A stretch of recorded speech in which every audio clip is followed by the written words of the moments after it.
बिस्मिल्लाहिर्रहमानिर्रहीम। सबसे पहले मैं एक ही बात कहना चाहता हूँ, क्योंकि चेयरमैन बैरिस्टर गौहर साहब बड़ी तफसील के साथ तमाम कानूनी नुकात आपके सामने रख चुके हैं और बड़ी एक सरप्राइजिंग चीज़ थी कि हम चूँकि पाकिस्तान तहरीक इंसाफ के इत्तेहादी थे, हम 3 जमातें, और रिज़र्व सीट्स के हवाला से हमने तकरीबन 6 रोज़ पहले एप्लीकेशन दी हुई थी।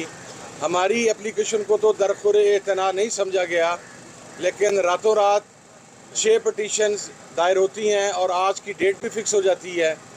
तो मेरा ख्याल है कि होप अगेंस्ट द होप, हम ये उम्मीद करते हैं कि इलेक्शन कमीशन ऑफ पाकिस्तान इस मरतबा कम अज़ कम हक़ाइक़ के मुताबिक, आइन के मुताबिक और कानून के मुताबिक फ़ैसला करेगा इंशाअल्लाह। बनारसी ठग आए थे अपना हिस्सा लेने के लिए, और इनका अलमिया ये है कि ये समझते हैं कि पाकिस्तान की हर चीज़ में इनका हिस्सा विरासती तौर पर मौजूद है।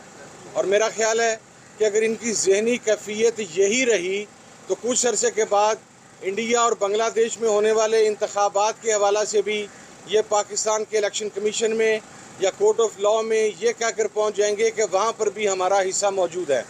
इंसान में कुछ शर्म होती है, कुछ हया होती है, ये इन्हीं के एक बड़े आजमूदा सियासतदान ने हमें बताया था, लेकिन कौम उस वक़्त गलत समझी।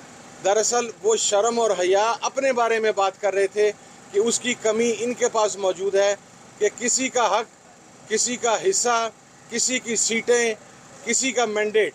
अव्वल तो चोरी किया गया, पंजाब के अंदर चोरी किया गया, और जिस बेईमाना तरीके से चोरी किया गया, एक मैंडेट चोर को पंजाब के अंदर रातों रात वज़ीर आला मुसल्लत किया गया, और अब वही काम मरकज़ के अंदर करने की कोशिश की जा रही है।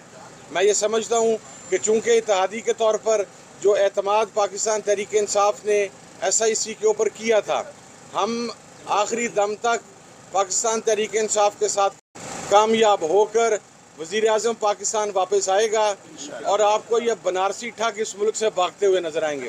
Thank you. निशान पे इलेक्शन नहीं लड़ी, ना ही जीती है, तो फिर आप कैसे रिजर्व सीट्स की डिमांड कर रहे हैं? देखिए, मैं आपको वो लीगल इशू है, देखिए कानून के मुताबिक यही लिखा हुआ, आइन में लिखा हुआ है और इस तरह एक्ट में लिखा हुआ, रूल्स में लिखा हुआ है कि पॉलिटिकल पार्टी, पार्लियामेंट्री पार्टी नहीं, पॉलिटिकल पार्टी, अगर मैं इलेक्शन जीत करके आता हूँ और पार्लियामान में 2-3 पार्टी मौजूद हैं जिससे मेरा नज़रिया नहीं बलकता, तो ये मेरे राइट की वायलेशन होगी कि आप मुझे फोर्स करेंगे इन पार्टियों में चले जाओ वरना आप आज़ाद रहो। ये मेरा आर्टिकल 17 का भी बुनियादी हक़ है और ये मेरे एज ए पॉलिटिकल वर्कर भी हक़ है, मैं जिस पार्टी को चाहूँ ज्वाइन करूँ, इसलिए लॉ में ये कतगन नहीं है, इस पर जजमेंट्स मौजूद है। वो पॉलिटिकल पार्टी है, कोई भी पॉलिटिकल पार्टी आप ज्वाइन कर सकते हैं और इंशाअल्लाह ताला इसके मुताबिक फैसला होगा। आपकी दरख्वास्त के खिलाफ जो रातों रात बाकी दरख्वास्तें कबूल की है, तो इससे तो यही तासुर लगता है कि आपको जो रिजर्व सीट वफूज है ये नहीं दे दें। नहीं, इंशाअल्लाह ताला ये नहीं, वो इलेक्शन कमीशन ने दरख्वास्तें सारी सुननी है।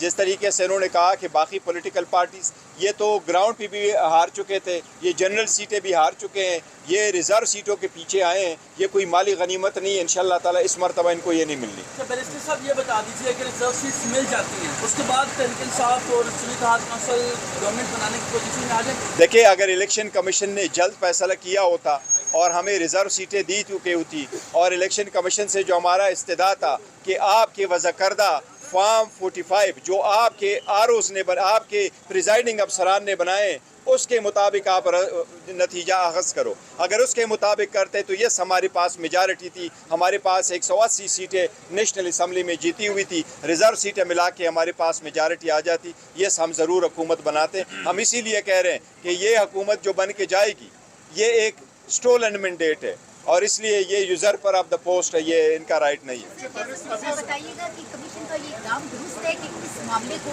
सॉर्ट आउट किया जा सकता था, एक ओपन कोर्ट में लाना, और दूसरा रज़ा साहब ये बताइएगा आपके अब सुन्नी इत्तेहाद कौंसिल का सारे उम्मीदवार है, आपके ऊपर कितना प्रेशर है? प्रेशर इस हवाले से जितना भी हो, प्रेशर मर्द फेस करते हैं और मैदान का जो खिलाड़ी है उसने प्रेशर ही फेस करना होता है। ये चीज़ें मैटर नहीं करती, मैं समझता हूँ। कुछ लोग ऐसे होते हैं जिनके लिए प्रेशर और ये चीज़ें सानवी हैसियत रखती हैं, वो प्रिंसिपल स्टैंड के ऊपर खड़े होते हैं। हम ऑल आउट इमरान खान साहब के साथ खड़े रहे हैं और I just want to make it clear कि मैं और मेरी party till last moment Imran Khan के साथ खड़े हैं। हम पीछे नहीं होंगे इंशाल्लाह। थैंक यू जी, थैंक यू। ये सारा इशू जो है क्या सदारती इंतखाबात ये हो सकता है कि सेनेट लड़का दे, आप अगर लटकता है तो उसका क्या इम्पैक्ट होगा? नहीं, लटकेगा नहीं। देखो, इसका बहुत बड़ा इम्पैक्ट है। ये सीटें चाहिए होती है आपको, इवन स्पीकर, डिप्टी स्पीकर के इलेक्शन में, सेनेट के इलेक्शन में, प्रेसिडेंशियल इलेक्शन आ रहा है 9 तारीख के, उससे। लेकिन हमें ये उम्मीद ज़रूर है कि इन सीटों का फैसला भी जल्दी हो जाएगा। जिस तरह उन्होंने क्वेश्चन किया, नेक्स्ट फेज़ इसका ये होगा कि इलेक्शन कमीशन इसके लिए शेड्यूल अनाउंस करेगा।